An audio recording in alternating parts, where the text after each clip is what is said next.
is a paradox with long JRPGs that could span hundreds of hours.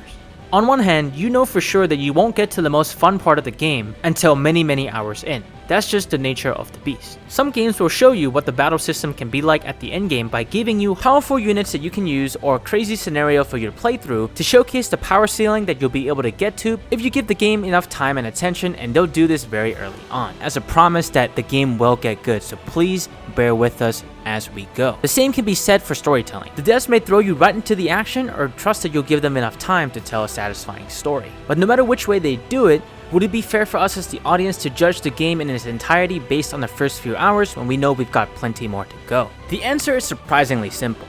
It is more than fair to judge the game based on that opening and say that you don't like the game. No one should have to put in hundreds of hours before they get to the good part. And I say this as an avid fighting game player who has put in way too many hours to get to the good part. But that's a whole nother paradox. The demo that dropped is not a curated portion of the game to show you that late game power or anything like that. It is literally the start of the game. And not only is it the prologue chapter, but it lets you live out the first 3 in-game days, making whatever decisions you want. If you want to go do a side quest, you can. If you want to go sit at a bench to level up your virtues, which are the social stats in this game, you can. And whatever rewards or consequences that you get from doing whatever you're doing will carry over into the main game. The game also lets you tackle up to 4 different dungeons that allows you to get a good grasp of the gameplay loop outside of just the story content. I am saying all this to show you how confident the folks at Atlus are about this game. They may even want you to judge the full game based off this demo because it is that content rich. And as I finished up the demo, it clicked for me why Atlus is so confident in Metaphor ReFantazio. They've injected a secret ingredient into everything from the gameplay loop to the art style to the menus to how you're being told the story and how exposition is happening.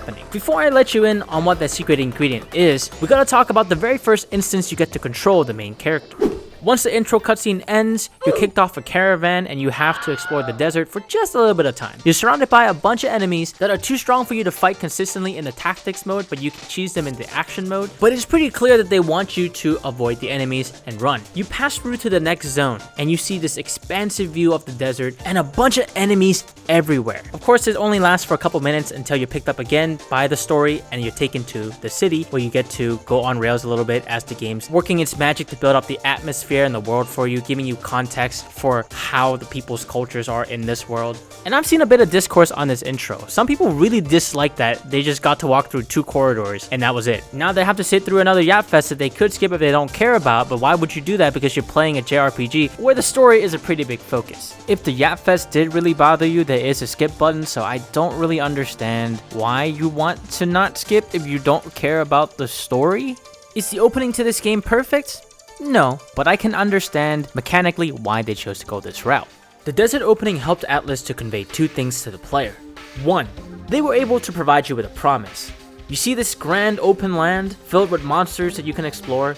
You're gonna get the opportunity to do that. And not only can you do that, but these monsters who are way too strong for you right now, you're gonna crush them like insects beneath your feet when you come back. Which in turn teaches you the second lesson that the game developers wanted you to know. And that is you don't have to fight every single battle. You can run away, you can come back a different day. And they did that all in the span of 2 minutes while keeping the story moving. The same goes for how the story is told and how fast you get into the actual gameplay and getting your first party member. It only took 15 minutes for me to have an active role in the story, where I'm already making impactful decisions for my playthrough and being carted to the first dungeon soon after. And as the hours piled on, so too did the game mechanics. The action mode, the front row, back row systems, the archetype job systems and skill inheritance, all of that is there and building upon each other as I was getting propelled through the story. I never felt like the story hung too long at a certain place. Even the dungeon length was pretty good. When I felt like, oh, I'm pretty good with this section, it ends, which is good. Like, it never overstays its welcome. And this brisk feel carries over to the combat and the menus. The UI UX design is phenomenal. This game is packing so much atmosphere and vibe, it is off the charts. Ironically, one of the best parts for me is going from one portion of the city to another. You hit this load screen that looks so aesthetically cool and gives you the right idea of what's going on. The main character is traveling through the hustle and bustle of the town and it conveys it perfectly. Same goes with going from one zone to another in a dungeon.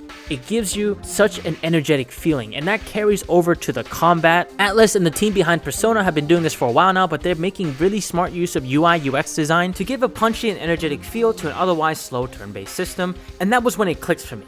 The source of Atlus's confidence comes from this. Every design decision within the opening hours of Metaphor ReFantazio is focused on providing a consistent stream of setups and payoff. With how precise and efficient everything is, the devs over at Atlus may have finally mastered one of the greatest tools that can help you keep an audience's attention either through gameplay or story. Some of you may have guessed it, but the secret ingredient behind Atlus's confidence comes from the mastery of pacing. Pacing is used to give the audience enough questions to be interested while giving them enough payoff so that way they feel that there's a sense of progression. There is no wasted breath in everything they are doing within the first few hours, even extending past the prologue, where you are given the option to do whatever you want to do. And I don't mean that in just the narrative sense or the story sense. There's a lot that can be gleaned from the way combat mechanics are introduced to you, how long they stay until you learn the next one, and how they compound together. As an example, the game has a formation system that you learn about pretty early. Your units can either be in the front or the back row, and you'll get different bonuses depending on which row you are at. In the front row, you deal more melee damage, but you take more melee damage. And conversely, if you're in the back row, you take less melee damage, but you dish out less melee damage as well. And admittedly, minor implementation. But soon after, they introduce row-wide attacks to enemies. So if you were to be in the back row when the enemy does a front row sweep, you can avoid damage entirely. The same is also true if they're sniping the back row. You can have all your units jump to the front, which then opens up an opportunity to really lay down the hurt with your melee units, while completely avoiding damage. And then, a little bit later on, you're introduced to archetypes and archetype skills and abilities, and one of those abilities is a taunt that you can do on the knight archetype.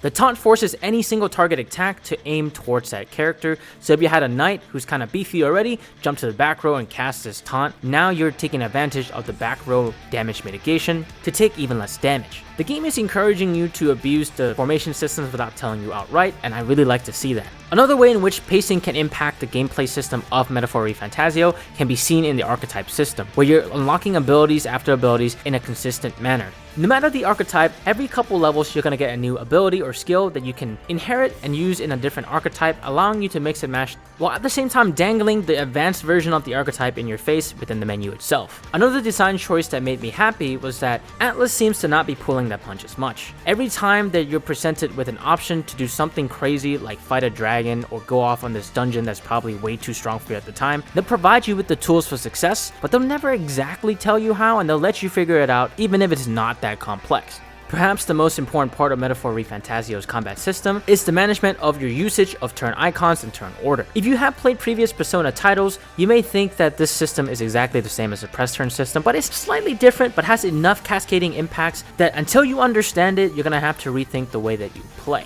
In Persona games and in Metaphor ReFantazio, landing a critical attack or abusing an enemy's weakness will grant you an additional turn, and the enemies can do the same to you. However, in Metaphor ReFantazio, you don't actually get a different turn. What happens is it consumes half of a turn icon instead. In the very early parts of the game, this does not matter as much, because a half turn icon is basically the same as a full turn icon for any actions you want to do. The impact comes from the only other action that consumes half a turn icon as well, which is passing your turn to a different ally. So let's say on the main character you abuse an enemy's weakness by casting fire, it passes over the scroll, and then you want to pass back your turn to the MC so he can burn the enemy again with fire. Well, you can't really pass a turn because then you lose that turn advantage because you end up consuming half a turn by doing the fire attack in the first place, and then you consume another half turn by passing Stroll's turn for the MC. It is a minor change, but if you are a Persona veteran, be warned. It is different enough to be very impactful in the later parts of the game. With the addition of the action mode, you will be able to cheese a lot of the harder enemies that are not bosses simply by having a little bit of a reflex. The invincibility frames on the dodge roll is very, very generous, so they really can't hit you. It would just take a while to kill them unless you have strong weapons, and you'll get slightly worse loot than going into the squad battles. The nice thing about this action system is how fast it speeds up the grind. If you are much stronger than the enemy and you land an attack in the action mode, you just straight up one punch them off the face of this earth. So if you did want to grind and get overpowered so that way you can stop all the bosses that come your way, you're able to do that without too much hassle. This design choice pairs really well with the calendar system that's making a return in this game, where every decision that you make each day will have an impact on the next day and the next day afterwards, so you can really get to a state where you're going to be missing out on a lot of things or just flat out not going to succeed because you really fluffed up how you spent your time. Not everyone's going to like this, but I love this impactful decision making gameplay design. It can be stressful at times, especially if you're playing blind, but it's the most fun way to play. Persona games were great at capturing this feeling that we were all playing through the same journey, but we were able to color our experiences with enough unique choices to make our playthrough unique. The one big nitpick that I had about this demo is that it ended. Okay, maybe 2. If you strip away the pacing of the gameplay mechanics and analyze just the story, it may be going a little bit too fast. After multiple hours of play, I still don't know if I'm behind the protagonist's goals. And the same can be said about the main villain that the game is propping up for you. I get that he's supposed to be pragmatic and ruthless and we're not supposed to like him, but I don't really have a strong reason to dislike him. The things he does might be justified because maybe the world just really sucks, I don't know. Maybe the status quo, which includes the prince, is part of the problem and they should be eliminated. This could be fixed in the future, but we're already a couple hours into this demo and I still don't really buy into the protagonist's plight. It does feel like they moved on a bit too fast before we got to really connect with the main character and his motive on why he's trying to save the prince. Yes, they were childhood friends, but that doesn't give them a free ticket for me to care because I don't know them. Sure, the main characters know them, but I don't even know the main character that well, so like, I guess I don't care about either characters at this point. This could be just a me thing, let me know what you think below. For now, I feel like more of a passenger that is enjoying the vibe and atmosphere of the game, the UI UX design, the art style, the music, the setting, and the combat. I'm enjoying every single piece of this puzzle of Metaphor ReFantazio as well as the general story at large, but in terms of having that personal connection with the story, I'm not really there yet. But all the philosophical things that are baked into this concept will probably hit me in ways that I'll really enjoy. If the demo is anything to go off of, Metaphor ReFantazio is worth your time and attention 10 times over. If you already played the demo or you're saving yourself for the full game once it drops, let us know what you think about the game in the comments below.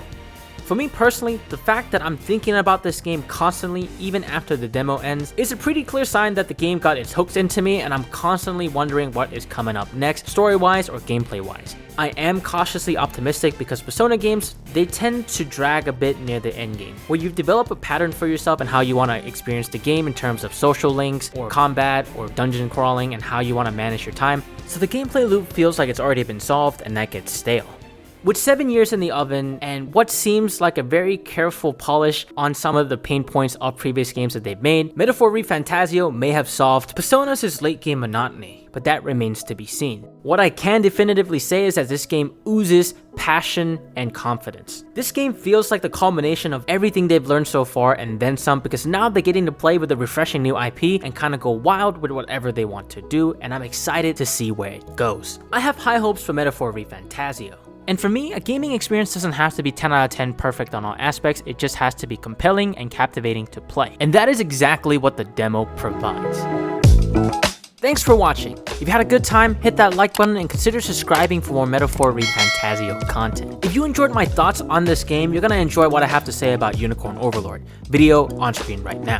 My name is Varsona and I'll see you in the next video.